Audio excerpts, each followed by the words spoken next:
pray. Amen. Amen. Brother Mashibu, The just biggest, before you proceed, I'm very sorry, yes, sir. Just before you proceed, I just want to make it clear to the participants that we are recording the meeting, so just so that those who are not able to listen can do that.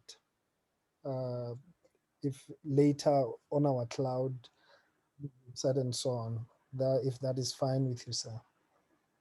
sure. Right.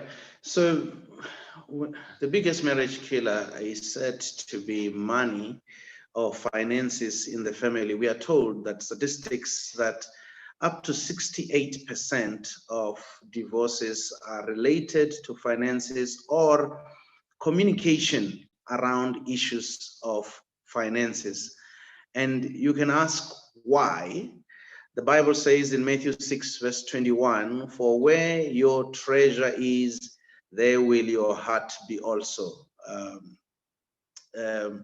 In 1 Timothy 6, verse 10, it says, for the love of money is the root of all kinds of evil.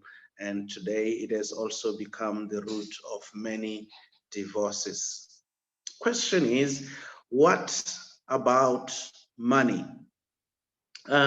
Because you can buy almost anything that you want in this world with money. If you want a gold-plated Mercedes-Benz or a silver-plated Rolls-Royce, you can buy anything that you want with money that can be bought. Money symbolizes things that we desire, things that has got a monetary value to it. So money realizes our desire. It makes our desires reality. What about money? Because money is greatness, it's power, it's beauty. The more money you are, the greater you are. You have seen it even among our families, that if you have got money in the family, you are more respected. They will never make a decision in the family unless if you are not there when you have got money. Even if you're the last born, if you have money, then you will be able to, you have got importance, you've got greatness in your own families.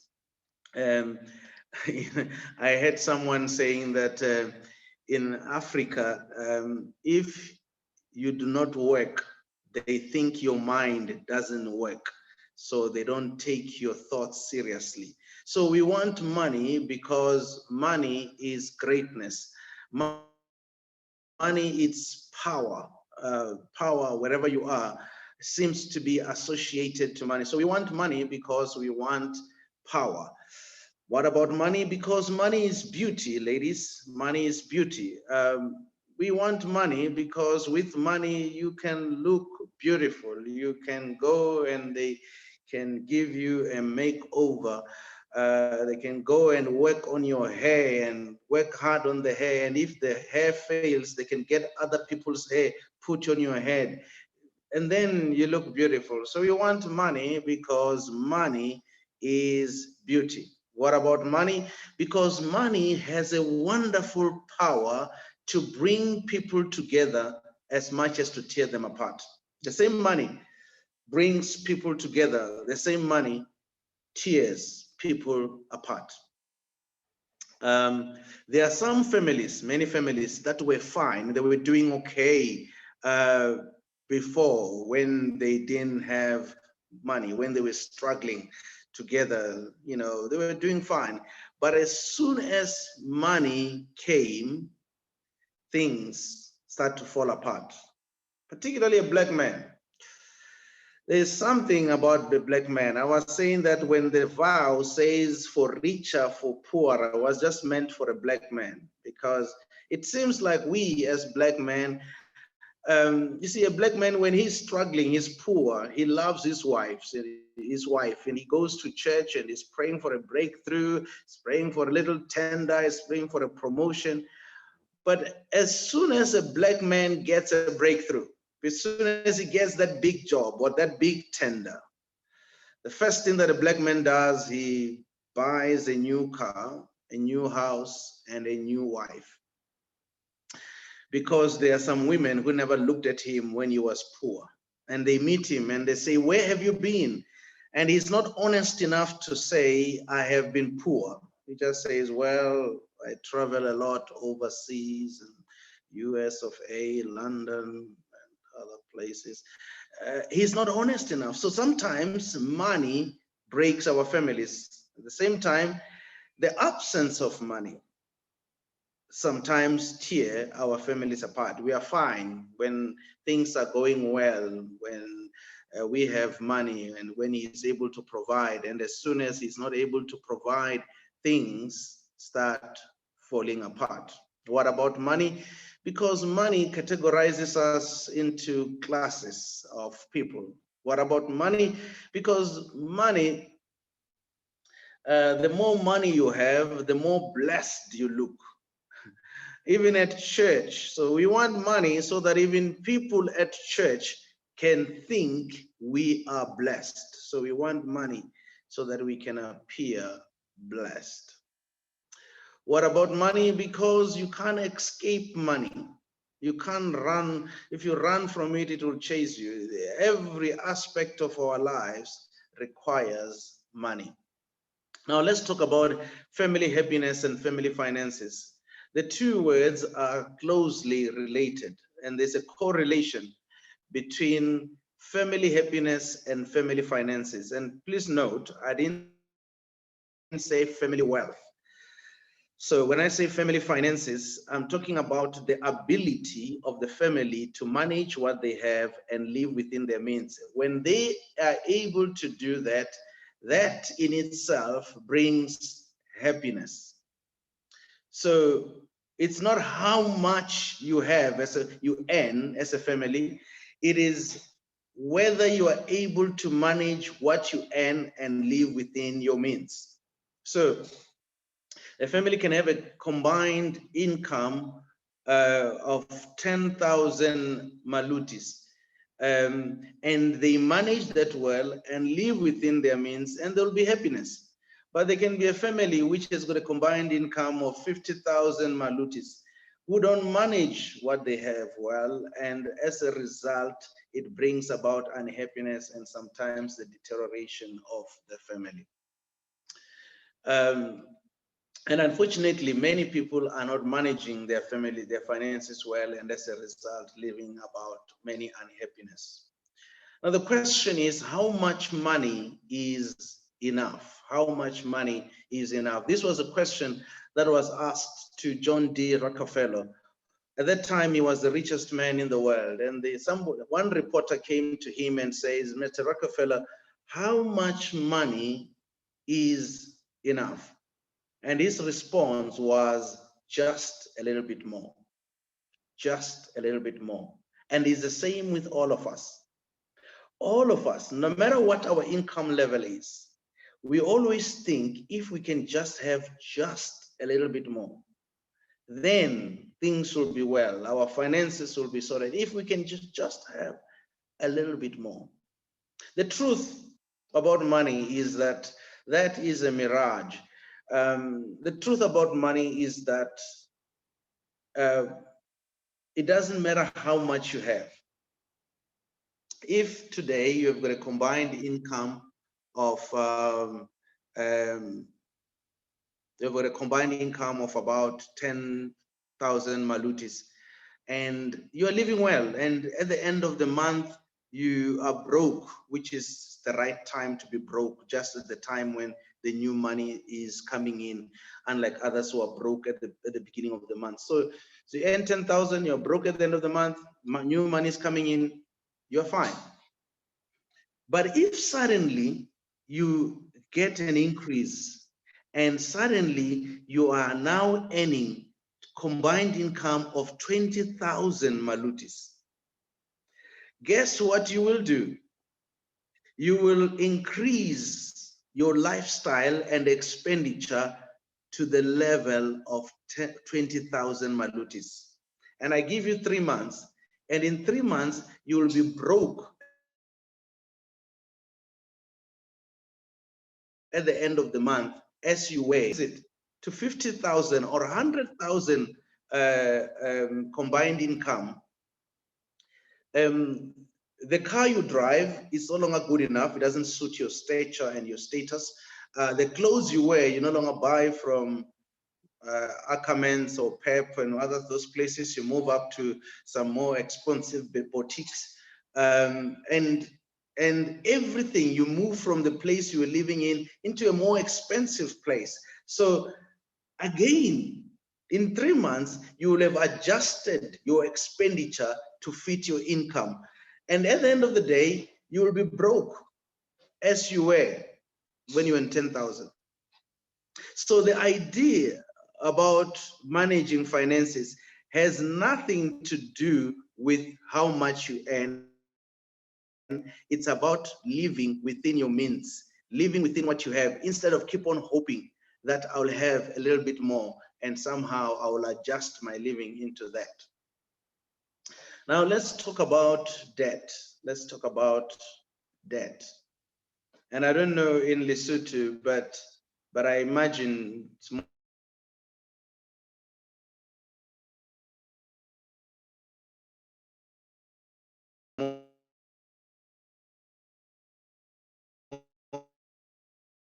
or less like us here, because it's the same. But here in South Africa, people are more than 50% of people who are working are said to be drowning in debt. More than 50% of people who are working are drowning in debt because of the availability of debt all over the place. And one of the things about debt is that, and I hope your situation is not as bad as ours, is that there is some status attached to the size of debt that a person can have. It's like the bigger debt you have, the more important, the more special you are if you have a big debt. So somebody rolls into the church here in South Africa, maybe driving a car, which is maybe 1.2 million rand. So he's driving a car which is having a debt, which cost a debt of 1.2 million. And then people will start congratulating him. Oh, the Lord is blessing you. How can the Lord, the good Lord in heaven, bless someone with a debt of 1.2 million, a debt on wheels? But somehow our mentality is that we appreciate people who have got such debt, and to the extent that if somebody had bought one of those Japanese cars on cash and it's fully owned, he's not as important to us as someone who has got a big car on debt, a debt that is on wheels.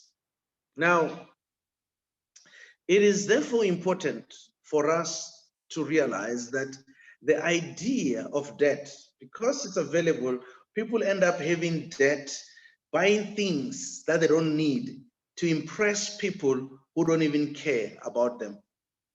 But as soon as debt becomes difficult, as soon as we can no longer pay our debt, then the trouble begins. Stress, depression, sadness sets in. And then comes the blame game. It is you who wanted us to buy that car. It is you who wanted to do this, and so on. So home life becomes unpleasant. And because home has become unpleasant, because we are always quarreling or debating on the letters of demands that are coming, we then start avoiding coming home, spending less time at home, leading to alienation, unhappiness.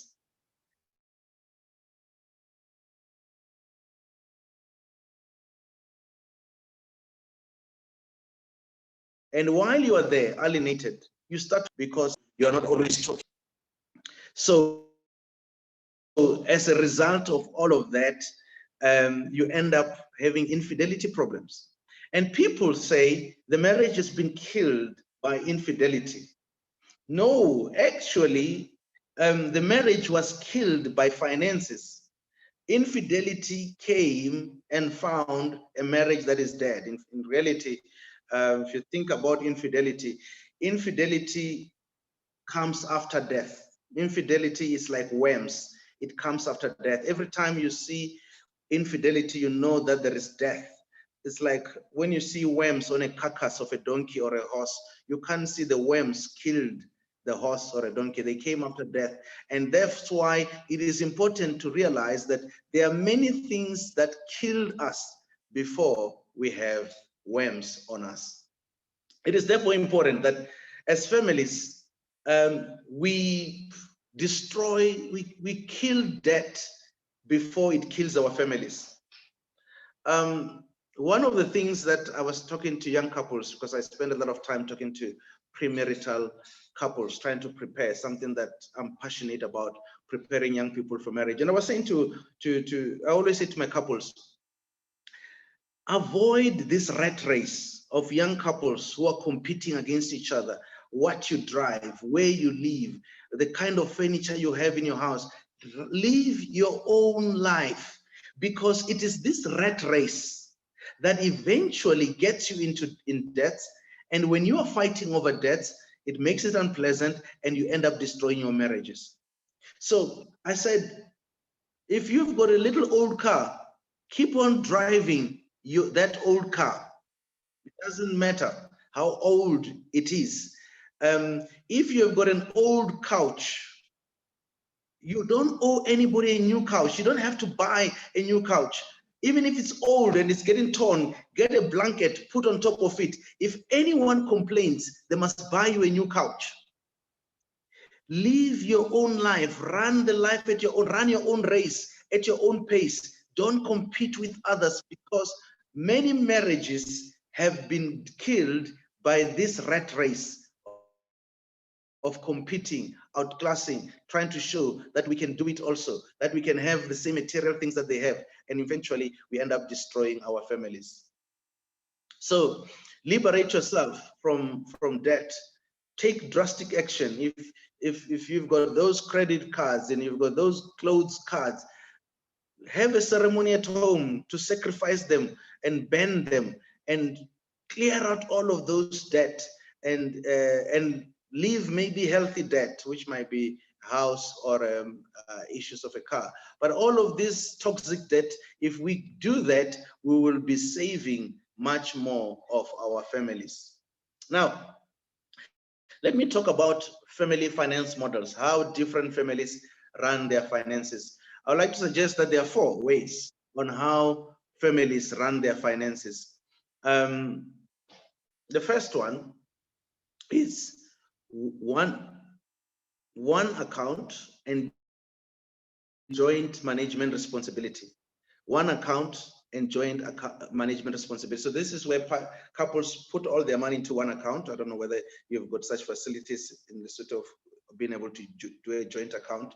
So you put money into joint account, and at the end of the month, they sit down and manage that together. They say, we're going to pay this, we're going to pay this, we're going to do this, and what remains, you're going to take care of that, and you're going to use for that. So one account and joint management responsibility. That's number 1. Number 2, it's one account with one person responsible for financial management. So all the money gets into one account, and then one person is then responsible for making payments and managing that, and reports to the other person. That's number 2. Number 3, it's separate accounts with joint management responsibilities. So they put money into separate accounts, and at the end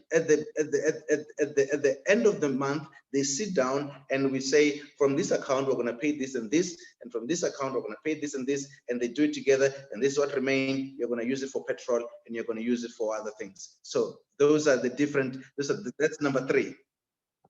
Number 4, it's separate accounts with separate assigned responsibilities.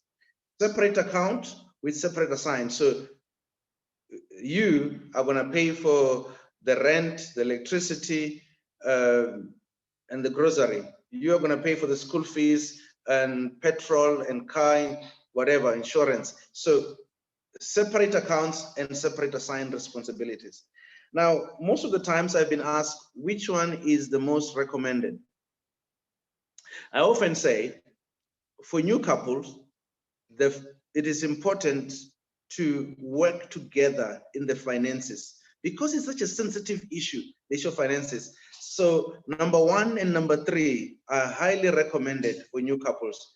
Joint account, put money into an account, and joint management responsibility. So we go and sit down together, pay for that, pay for that, pay for that, until you have matured and that one person can therefore become responsible for that. But start doing it together. Even if it's separate account, joint management responsibilities, that you sit down together, this is the account, and we're going to pay this from this, we're going to pay this from this is what is remaining, and at the end of the day. Jointly, it's for new couples.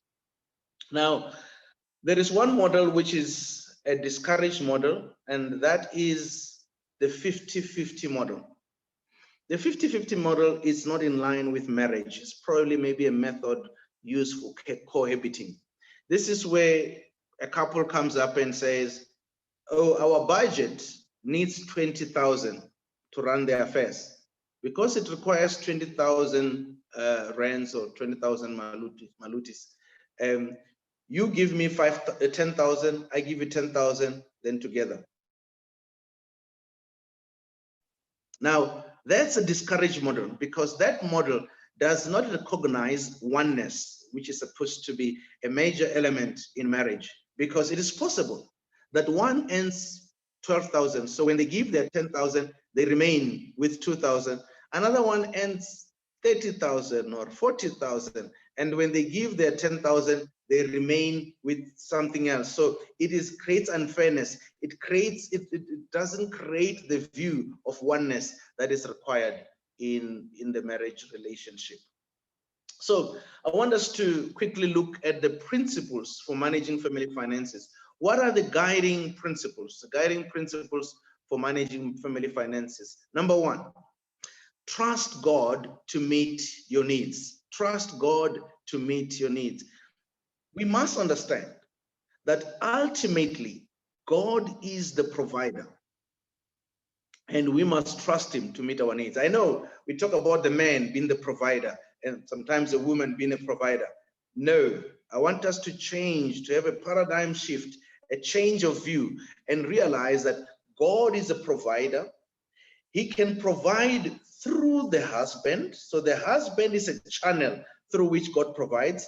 He can provide through the wife. So the wife is a channel that he provides. When both of them are not working, God can still provide in his own way. So it is important for us to realize that as a man, you understand that you are a channel that God is using to provide for the family, right? So it is important that you understand that you are just a channel. And as a woman, you are just a channel through which God is providing for the family. It is possible that the woman might not be working and the man is the one working. And the man thinks it's my money, I'm working for it, but not realizing that the promotion that he got was because this woman was praying, Lord, bless us, provide for us. And God says, what is the channel that I can use to provide for this woman? And says there is a husband channel. But the husband thinks it is my money. Now, this mentality of my money takes us back to the time when we grow up, that time when the pockets had a little, the trousers had a little pocket here. I don't know if anyone of you will remember those days. That little pocket was very abusive because every time the woman came to ask for money, the man will turn around so that she doesn't see what remains in the pocket. And she was given whatever is there. That thing was so abusive. That's why women went and toy all the way to Beijing to make sure that trousers should not have that pocket anymore, to abolish those pockets because they were abusive. The mentality, see, what is wrong with the mentality of thinking it's my money and not understanding it's a channel is that marriage life is long and God has a sense of humor.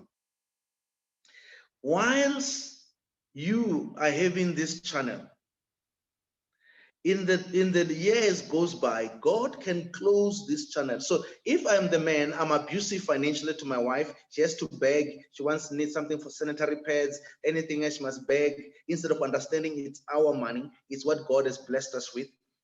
So she has to beg for everything.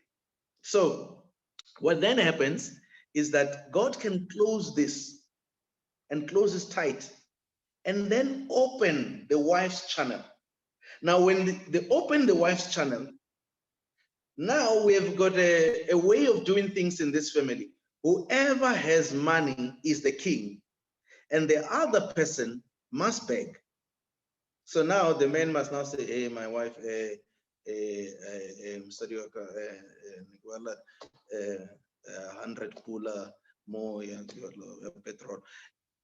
He has to now make means to try to beg to get money, because the standard. But if before, while his channel was the one that he had was when he was open, was God was using his channel. He said, this is our money, God has blessed us. Even when his channel is closed and the woman's channel is open, the same mindset, this is what God has blessed us with. So it is important that we understand that God is a provider and we are channels that God uses. I know I heard of a story of a couple. The man was very abusive financially, was very abusive. You didn't give him money and she was always have to beg. But God did something. He didn't close the man's channel. No, he left the man's channel open. But he opened the woman's channel recklessly, just like open it recklessly. It was just pouring like 10 times what the man is earning, just like 10 times. It was like reckless. So it was pouring. And now the man says, I was thinking that maybe we must, budget together and sit down and do things together. And the woman was a Christian woman. The woman was born again. She was not vindictive. She was an understanding Christian woman. She didn't say, while I was not working, you were ill-treating me. No, she was understanding. She just said to the husband, my husband, I understand. Just take your envelope, put it on top of the fridge. The children will use that for pocket money and come to the table. Let's discuss real money. She was not vindictive. She was a good Christian woman, understanding. She just said, let's leave yours for children pocket money and come down and use real money.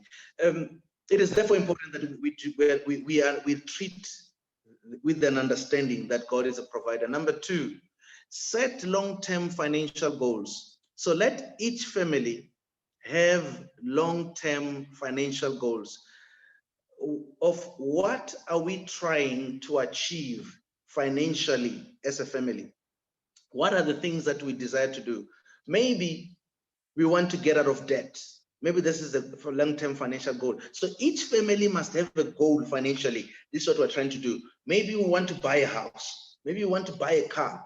We want to plan for a holiday, for a retirement home.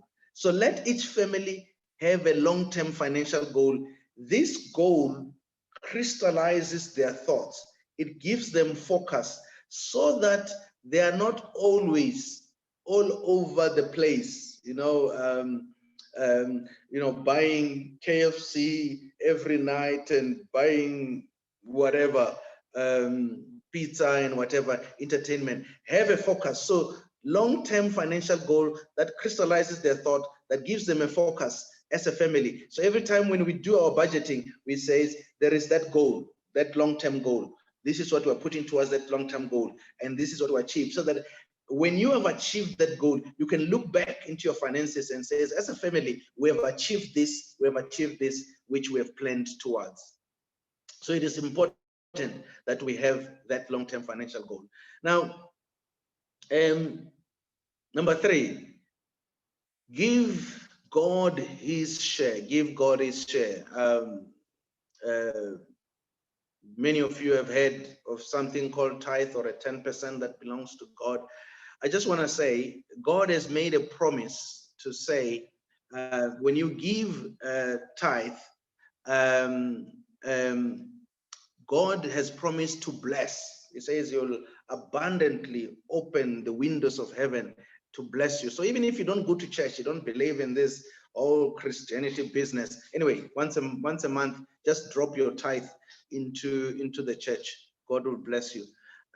Because those who have tried it, this method, will know that 90% with God goes further than 100% without God.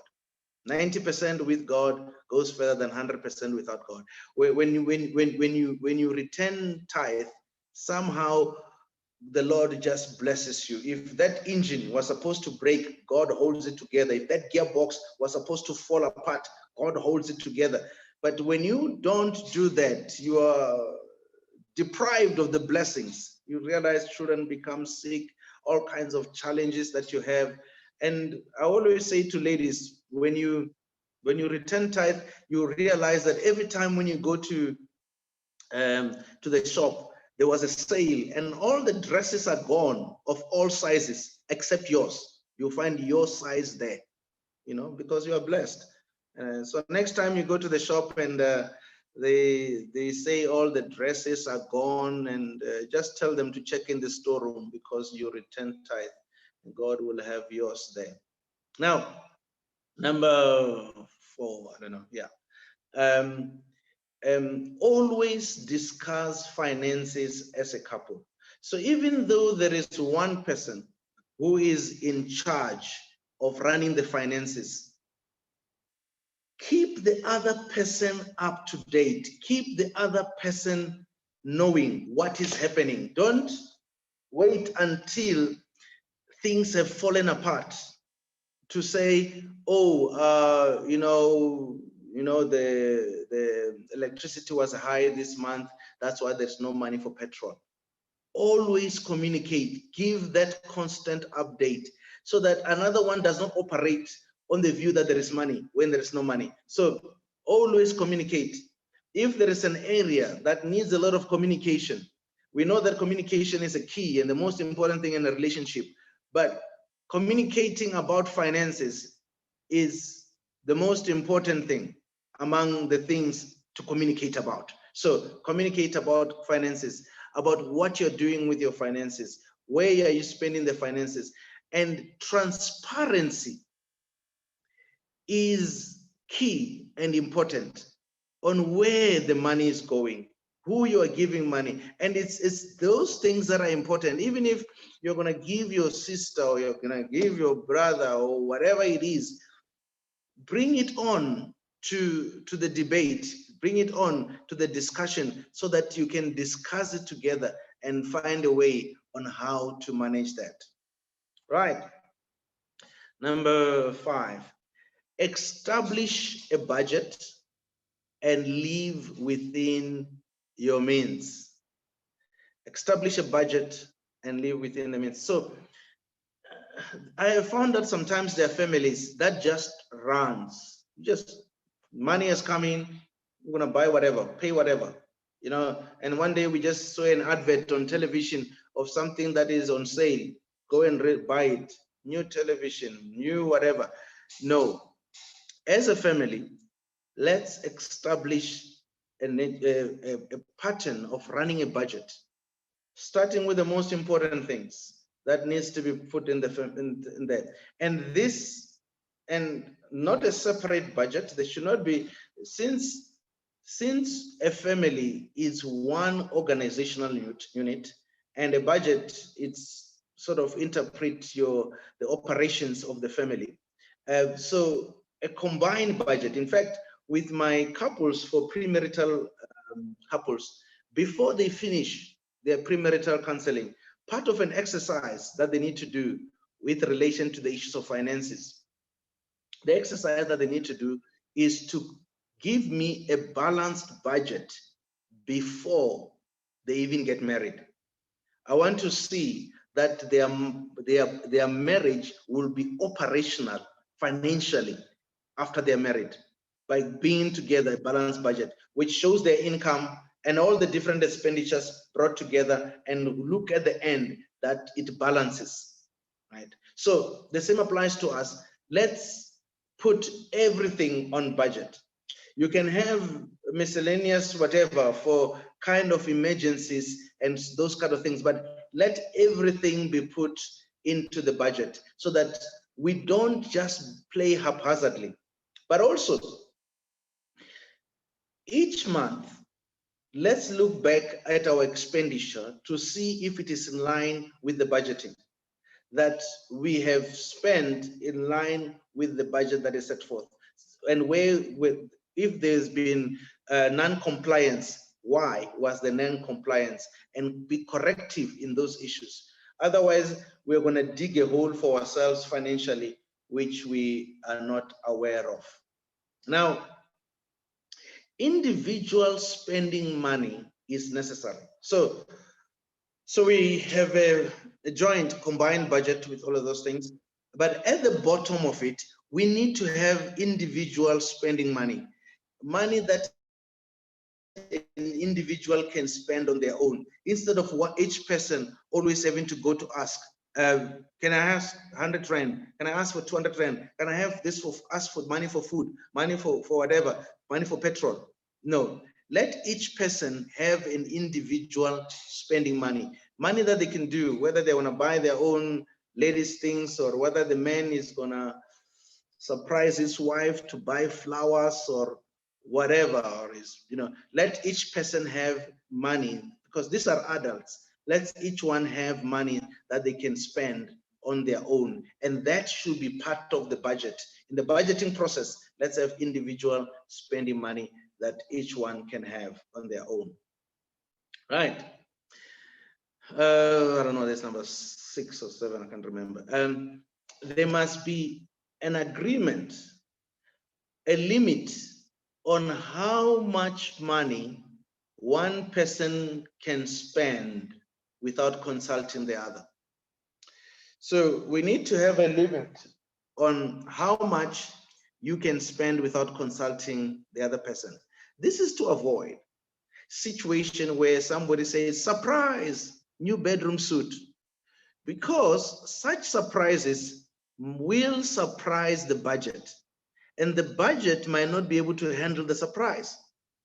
So if we decide that up to 2,000 or up to 5,000, you can spend without consulting the other, anything above that amount, depending on our income, anything above that amount, we must sit down and talk about it. So we limit the level of surprises, because the value of surprises, it's not, the surprise is valueless if it mess up the budgeting. You better budget for that surprise. So it is important that we have a limit of what each person can spend without consulting the other person out of the family budget, out of the family finances. Now, it is also important for us to, I once had a friend who was very excited on his wife's birthday. He got very excited, and he went and did a big surprise. A surprise was to buy his wife a new car. But that surprised the budget. The budget was shocked. It couldn't handle the surprise. So 3 months later, they had to return back the car. So that's where, when you do surprises that are outside the range of what the budget can handle, you end up with disaster, like in that particular case. Another thing is saving saves. So we know that as Black people, we are said not to be saving a lot, but it is important that we learn the habit of saving for rainy days, saving for retirement, saving for university for children, for vacation, investment, just for disaster that can happen. So it is important that we have a habit of saving. Somebody says we should be saving about 10% of our income should be going towards saving, so that for that future eventuality. So it is important for us to realize that while on one end, many of us are getting into debts. You see, the problem with debt steals the joy for tomorrow, today. So when you are doing debt, you're borrowing from tomorrow, your happiness and the enjoyment that you could have, and use it today. Somehow hoping that tomorrow you will find something bigger to fill that hole. So you are digging a hole for tomorrow. And when you get to tomorrow, there's already another hole. And so you dig a further for the day after tomorrow. So instead, when you are actually saving, you are piling up a step for yourself to get higher, so that tomorrow you can rise higher than where you are today. Instead of this idea of materialism and conspicuous consumption mentality, you decide to say, I'm going to save. I'll live a less complicated life. I'll drive my old car that is falling apart. And when I do that, I save and save for tomorrow, so that tomorrow becomes better than today, instead of debt, which digs a hole for tomorrow, borrowing tomorrow's happiness today, and until tomorrow it's a misery, and which we have already said, oftentimes resulting in deterioration of the family. Now, it is important that, another principle, live below your means. And I wish there was a way to overemphasize that we learn to live below our means. See, one of our biggest problems with us as Black people is that we suffered for a long time. And because we suffered for a long time, we are caught up with the mindset, which is that the appearance of success is more important than success itself. So we want the appearance of success. We want to appear to be successful because we want to show them that we've made it, that we've come out, and that appearance costs us more. So it is more important than success itself. So people will say, how can you be a medical doctor and drive a car like that? How can you be an engineer and be driving like that, and living in this place, and so on and so on? So it makes us to live above our means, because our main agenda is to create an impression of success, an appearance of success, which is more important to us than success itself. And that's what keeps us to live above our means. And many of us, it is basically an issue of peer pressure, adult peer pressure, where, because they have that, I need to have that. And let me give you a simple example of television. So now I don't have television, never had one. My daughter is 22 years old. She has never seen a television in this house because I don't like television. I don't like competition. I don't like to teach one thing and somebody else teach the wrong thing. So, but think about television. You will notice something about television, that there used to be that fat television, the one with the big bum, the cathode ray tube television. And then as soon as, then they brought in plasma, and everybody was jumping into plasma. And this is the mentality, the peer pressure was jumping into plasma. And it wasn't long after we went in to buy plasma on credit that they brought LCD screen. So people who had bought plasma, now we're moving to buy LCD. Now, you know, as soon as you bought LCD, then they brought in LED. Now, you see, I don't really have television, so I don't really know. So when I visit people, they try to convince me that, you see, the quality here is different, you know, in the skinny television as compared to the fat one, that the skinny one has got better quality.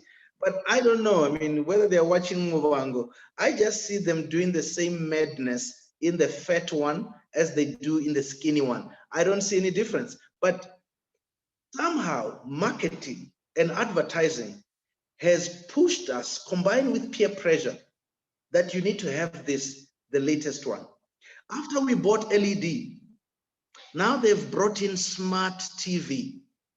The TV that is so smart, it talks to your fridge and asks if there is still milk or eggs or whatever, and then it sends you an email to say we've run out of milk or whatever. I don't know, whatever it does. But some of us are still paying for LCD, some LED, and they keep on pushing us up.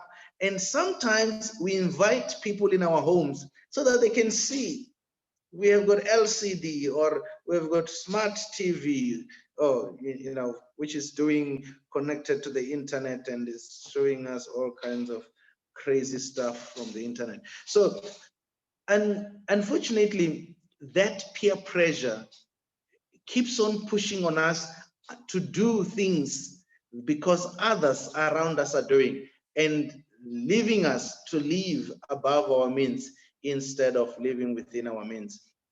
It's important, I think it's number 8 or number 9, it's important that we differentiate between the wants and the needs. Don't confuse the wants with the needs. Prioritize the needs that you have as a family and eliminate the wants.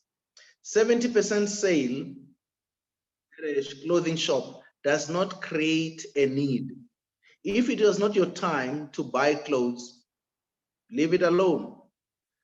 A church conference does not create a need for new clothes. We're not going to see you at that church conference. We're going to see Jesus, the Lord and our Savior. So you can go, the gospel will be clear in your old clothes. And let me get into territory now that will get me into trouble.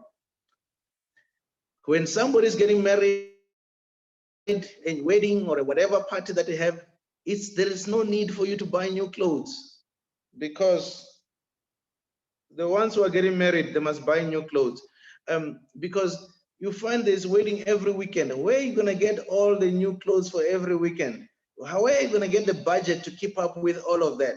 I say, wear the same dress, just go and wash it or take it to dry clean. If anyone complains, why are you wearing the same dress after 3 weddings? Tell them to buy you one, a new one. Because tell them that my budget has not accommodated a new dress. But the ability to save, to live without, and to be patient is a sign of maturity. And then be balanced and enjoy life. So we're not saying budget, save, live below means miserable. No. After you've saved and you've got a surplus cash, you can buy a little bit of pizza for the children. You can buy some animals, whatever, KFCs and Nando's, whatever, for the children, and so on and so on. You can go on holiday to Durban. You know that it's cash that you've saved. You're not going on debt, because many people go to holidays on debt and they come back and become miserable because the holiday has been a debt, has been a hole that they dug for themselves. And lastly, give and you shall receive. That's a great truth that we find in the word. Give and you shall receive. And for many of you, a loaf of bread will get rotten in your cupboard. But you know, a loaf of bread to a homeless person, they can eat the whole day, blessing your name for that loaf. For many of you out there, 100 maluti, you go to the shops, you don't know what you've done with it. But you know that 100 maluti, somebody can buy a bag of maize meal and they can eat the whole month thanking you and blessing your name for that you have done for them for that month. So we are blessed to bless others, and a family that is thriving is the one that is blessed, that receives blessings from God as God blesses you, and also becomes a channel to bless others and to give to others, to make change in other life. When a family is not a dead sea that is just for themselves, but it is a channel that also blesses others downstream, and pass those blessings to others in the process. That family continues to thrive. That family continues to receive blessings because they're not selfish in their blessings, and they use their blessings to give to others.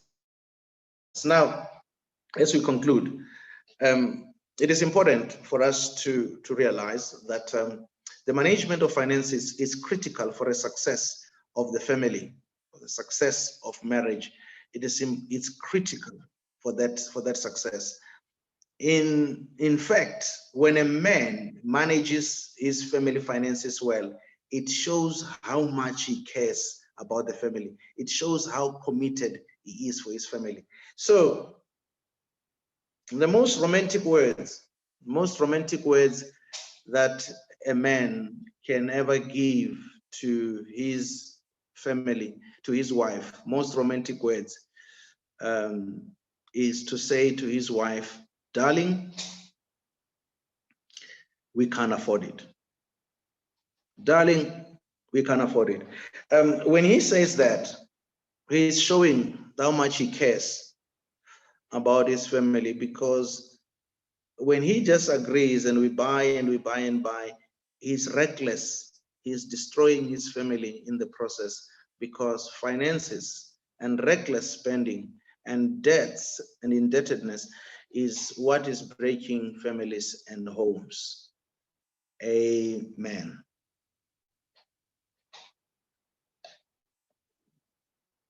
Amen. Thank you so much, Ndade Mashudu, for the presentation. We are going to go into the question and answers session, which is going to be about 30 minutes until 8:30, according to the program. For those who came here late, and probably those who did not read part of the invitation, the program is there distributed and read before we start as follows. After the speaker, we will have a 30 minutes session for questions and answers. And after that, there will be a 5 minutes conclusion from the speaker, probably arising also from the questions that we have. And then after that, 5 minutes, we will have just a moment of announcements from Couples Connect and a short prayer, and then we can disperse to our different activities. Thank you so much, Ndade Mashudu. And at this time and stage, I would like to invite those who need to make questions. When you make a question, please note that we have muted people. Ke kopa le hlokomele bo mme le bo ntate hore re thudisitse di-mic tsa lona. For that reason, ha motho a batla ho bua, o tshwanela a phahamise letsoho. If you want to speak, you can as well raise your hand. On your phones there, when you click on the screen, you will see that there is an option to raise a hand.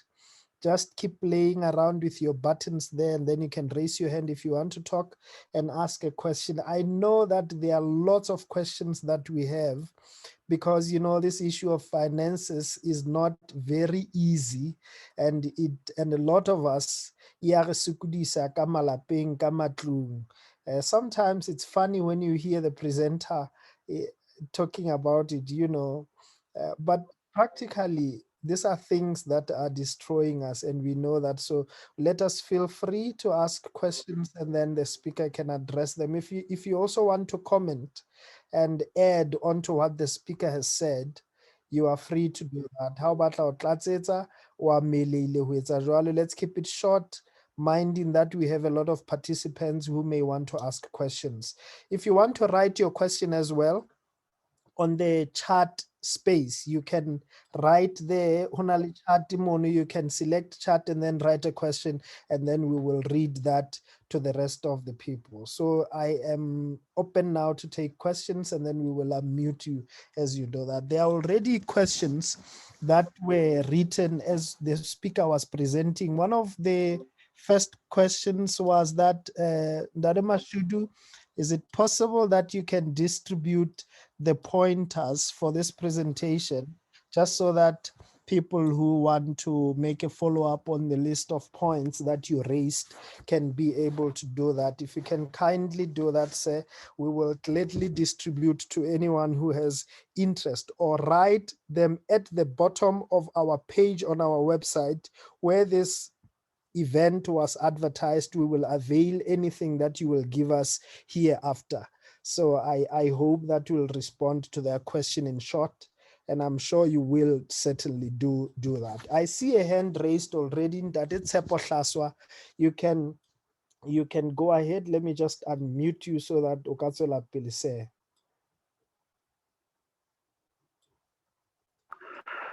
Okay, Ntate, can you hear me?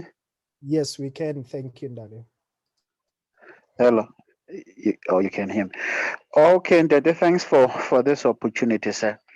My question is, you see, when people get married, it doesn't automatically make them to be on one level in everything. We come from different backgrounds. Let me be specific and go straight to the finances. We have different orientations as far as finances are concerned. We have different interest in the way we spend our money. So how do we get people to come to one understanding? People who come from different backgrounds, they are now in one institution called marriage, and their finances is becoming a problem. Now, how do you get these people from different financial backgrounds to have one understanding about money? Basically, that is my question, sir. I hope it's clear. Thank you very much, sir. I will take 3 questions. All right. Yes, sir. Yes, sir. Oh, thank you. Thank you, Nade Hlaswa. I thought in Ndarema Shudu say. All right, thank you. I will take 3 questions, and then Ndarema Shudu will respond to them and move with 3 as we go on. So can I have the next question, please? If it's not there, in the interest of time, I'm going to ask Ndarema Shudu to respond. Maybe others are still struggling to raise their hands and so on. While you figure that out, Ndarema Shudu, let me give you a chance to respond to this one.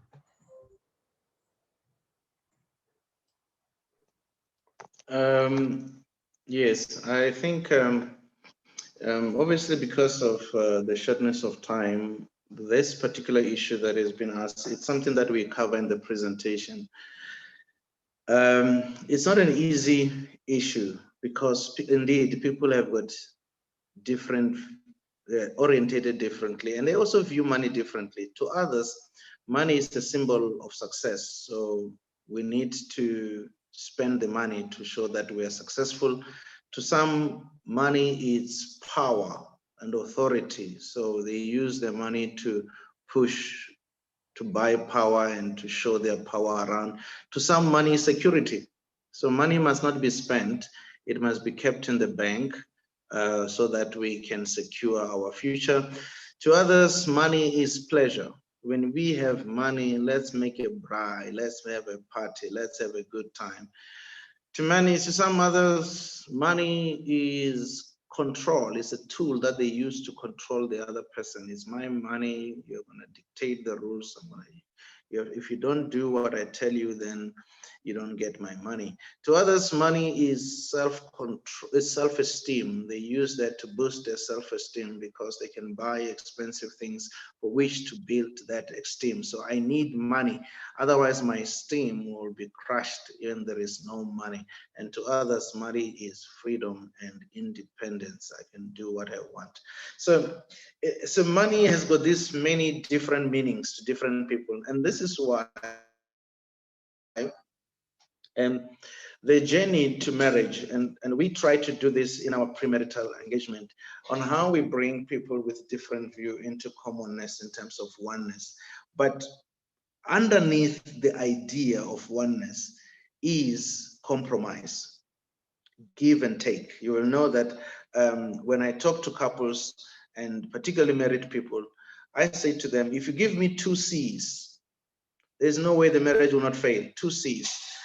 And that's commitment and compromise. If you are willing to commit and to compromise, obviously another C will be communication. If you're willing to compromise, and the compromise is give and take, to say,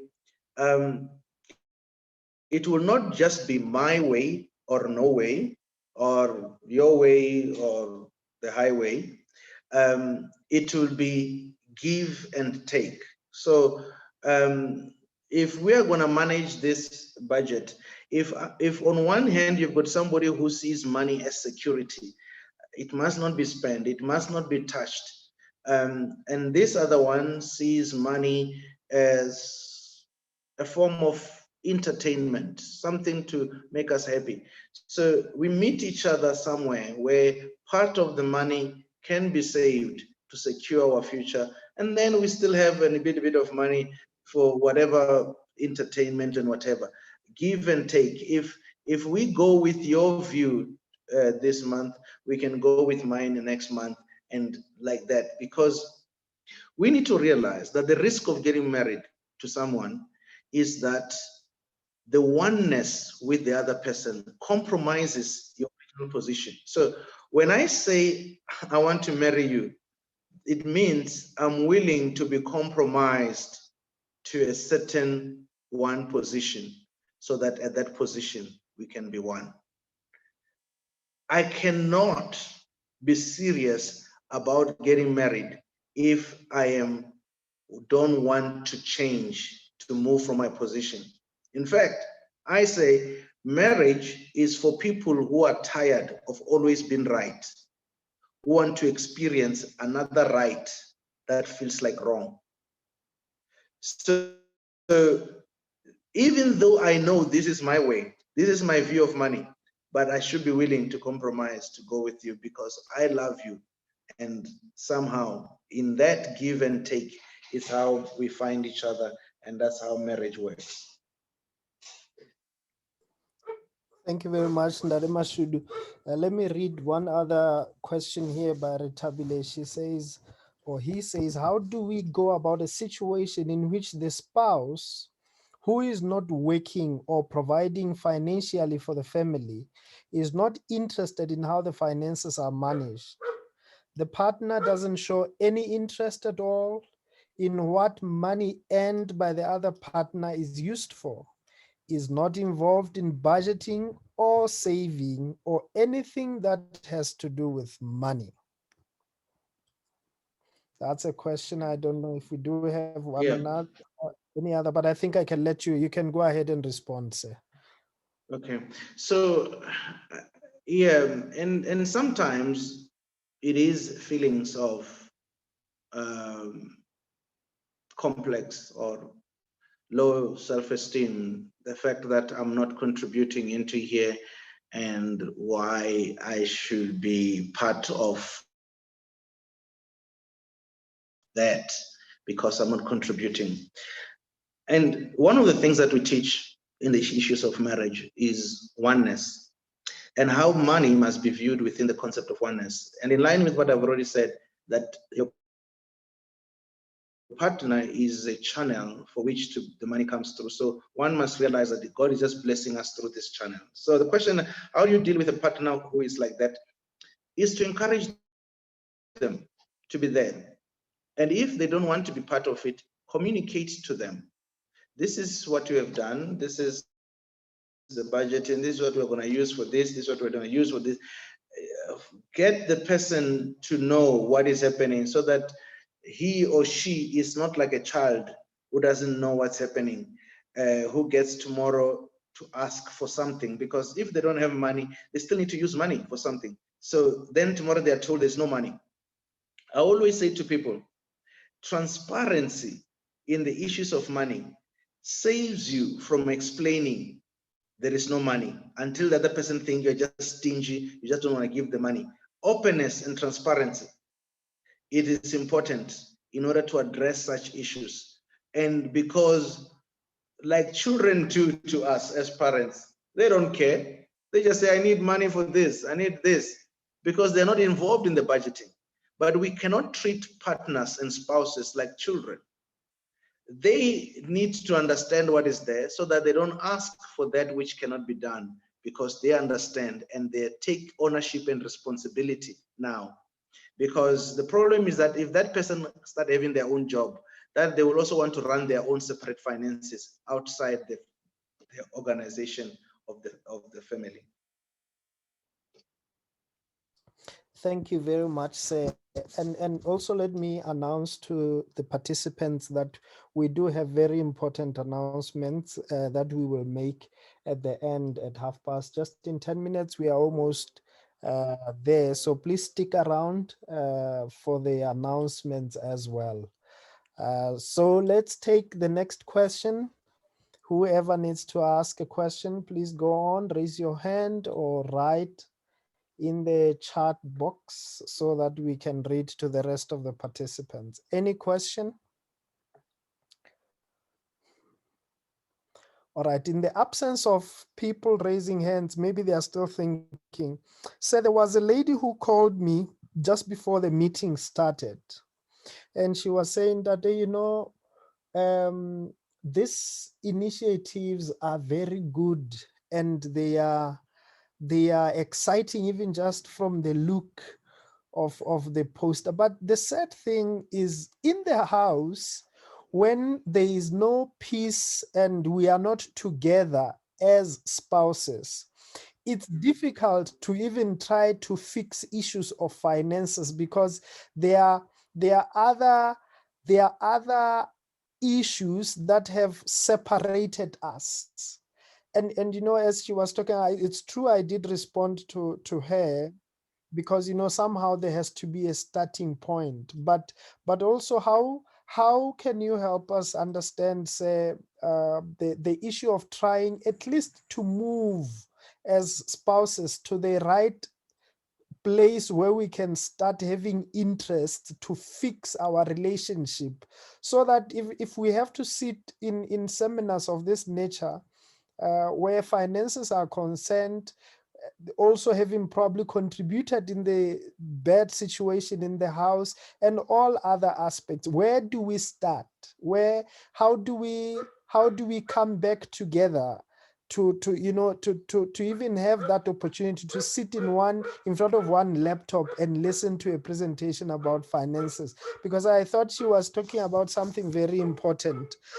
Some people are not together at all. They can't even say and to a certain extent, she was saying that now when you come alone and you listen to this kind of presentation, you don't know how to bring it to the other spouse, and it's boring listening to it alone, because then it doesn't make much of a difference when it was supposed to be both of us listening to this. How can you advise us in that area? Yeah, no, it is true, and it's not a very easy question. Many a times, and we're talking about finances here, yes. Many times I speak to couples and they say to me, the problem is that we can't communicate with one another. So probably the same way, because of the deterioration of the relationship, we can't communicate with one another. Now, and then I speak to them individually. I said, oh yeah, but anyway, both of you are able to communicate, but you're just failing to do so with one another. And it has to do with the fact that many times relationships that happens is that instead of assuming that maybe at some point we were close as one, what happens over time, we deteriorate and we grow further and further away. And sometimes we even change to become enemies who spend our time butting heads. And sometimes we even now believe that if I can hit hard, humiliate, expose, belittle the other person, I will win, and that nobody wins. I always say to couples, we need to get to the point where we stop doing this butting heads, this enmity, and realize that we're not supposed to be enemies, but are supposed to be allies. And it requires us from this to tend to realize that we have a common destiny and our happiness is intertwined together. So what is required, as I talk about the 2 C's, is to get to a point where the couple says, we need a new start. And oftentimes it's difficult for them to find it by themselves. And that's where there is a need to go and seek help, to seek counseling. Find somebody who can facilitate the process of moving from enmity to become allies who are working together to a common destiny. Because one of the things that is that when we are doing this butting heads, no one is happy. No one is happy. Both sides are miserable. Oftentimes, I'm the only person who believes that they can find happiness when I'm sitting with a couple for counseling, because they don't see it, because they only see this which they're doing to one another. But so there is a need to get a third person who can stand back and see that if you bend this way and you bend this way and both of you bend this way, you can find that place where you can find each other and move together as a unity. So oftentimes there is a need to seek help. And particularly many of us as Africans, particularly men, they don't think they don't think of the idea of going for counseling. They often think like, you know, we shouldn't do counseling. Why should I listen to another man? And my argument is simple. I speak to churches all over the place. I said, every time I'm speaking, I'm doing counseling, I'm doing group counseling. So if you can listen to group counseling in the church, why can't you listen to personalized one that is just for you and for your own needs?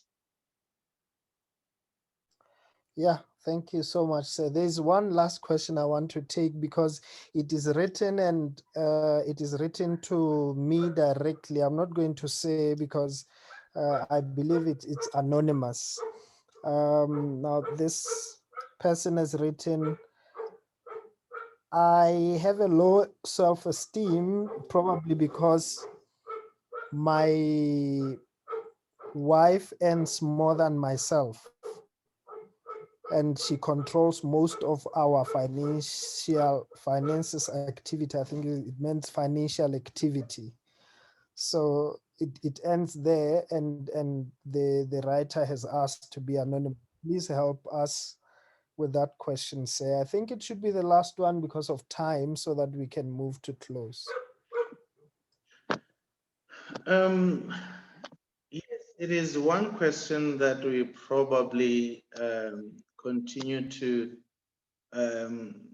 have, and it will continue to have as the years go by, as the results of women empowerment and related issues. I have a whole presentation dealing with those issues around that. But how do we summarize? Let me say, the whole business of women empowerment has taken us by surprise. We in the family, and those of us who teach in the business of the families, we're not ready. We didn't prepare families for such a change.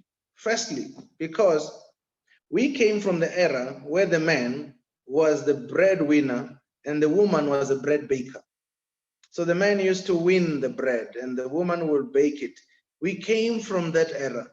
But not only have we changed in a short period of time where both men and women are winning the bread, but a woman is winning more. So we needed to prepare the families for that. Firstly, to prepare the man that in terms of his esteem, to understand that he is the head of the home, even though he earns less than the wife, he remains the head of the home. It's ordained by heaven that he is the head of the home. But we needed also to tell the empowered woman that the empowerment that she has and the strength that she has, where she manages all these men at work, at home there is a new paradigm, which is divine paradigm, which says the man is the head and she needs to be able to submit to the authority of the man as it is in the Bible. So both men and women are in a setup that they've not been prepared for, which has taken us by surprise, which is creating quite a bit of havoc in our families. So there is a need for us to talk to families, to train them that whilst we appreciate the role of women empowerment in the workplace, that they must have the same opportunities that men have, and we need to redress that by giving them more opportunities. When it comes to the family, we need to tell the families that, men, you are not the head because you are a provider. A provider is just one role, but you are a head even if you come second best in terms of what you provide in the family. And secondly, the woman must know that while she brings more bacon or more bread into the family, God has ordained that even that which we bring, women, this is bringing 80% and the man is bringing 20%, it still comes to the authority of the man who is the head of the family. That lessons needs to be taught, that things must be communicated. And because more and more we're going to see that as we go to the next generation. Thank you very much, sir, for that answer. As you were talking, I was thinking, yo, the NS can kill you sometimes. We're just laughing here with my wife. Okay, thank you so much, Ndade Mashudu, for that response. There is one more question I would ask you to take, sir. From Anonymous as well. And the question is, it's direct to me as well. It says, my understanding with marriage being a partnership, it says, how does one handle a situation where the partner used money for external interests without consent of the other person? And take note that this can be even big credits that will definitely affect the union or family life for a very long time. Please, let's just take that one as the last one. I can see that there are some that are coming through, but I think to do honest to the time that we started and the time that we will end, can I just ask you to respond to that last one? And this is why it is important. One of the principles that of managing finances that we illustrated, that we talked about, was that there must be a limit on how much each person can spend without consulting the other person. It's to avoid those kind of issues. The idea of budgeting of all that we spend, it's also to help to avoid such things so that such things do not happen. So the question is, how do you deal with that situation? Often it is water under the bridge because it has already happened. But there is a need to put in corrective measures in terms of making the other person to understand that henceforth we cannot continue such practices because of what it's doing to the family and to the family finances. And you will notice that in every family, there is one person who is a better manager for finances, and it's good that that person, it can be man, it can be woman, becomes the financial manager who manages the affairs of the family, becomes the finance minister of the family, because they are more prudent in how to manage the finances. So such things must be avoided by putting those guidelines of how much a person can spend. But we know that sometimes people can go out of their way and do things in violation of the principles that as I already said. It is those measures where when we struggle to get together to agree on it, that we need to get external help so that such behaviors can be brought in line with the principles that are not destructive to the family. Thank you so much, Ndare Mashudu. Thank you so much, participants. And I would like us to close this session of questions and answers and go directly. But just before we go, there was an issue about summaries. We'll try to put up some of those points which we said. I'll send them through to you about the principles of managing finances. But as I've already said, what I presented and many more other things is found in my book, Unleashing the Marriage Potential. The book is 150 Rand, and we can make means. It's a comprehensive book that covers probably every basics about issues related to the family, whether you're talking about in-laws, roles in the family, communication, conflict resolutions, dealing with infidelity, and so on, what marriage is, and so on. So it's a comprehensive book. I always say to families, each family must make sure that they have this. When I was over there in Maseru, I think we sold out the copies that we had. So we can always make a means if there are enough people to the coordinator. If there are enough people who need that, you can coordinate with them, and then we can courier the books over through to you. Thank you so much, Ndare Mashudu. Actually, it was part of my announcements that we are going to make sure that we bring down a couple of your available content and books, as well as some DVDs that you may probably have. Ladies and gentlemen, please note that Ndare Mashudu came here for the love of what he does freely. So this Zoom meeting is not charged, but you should all acknowledge that this kind of presentations and interactions are paid for. And for that very reason, I am going to make sure that we get involved in distributing his material. And I can see, even as he talks about this book, there are a few people who are writing, I want to buy the book. How can we get it? We are going to make it available to you. I'm going to have a few copies couriered down to Maseru, and then you will certainly be able to buy it.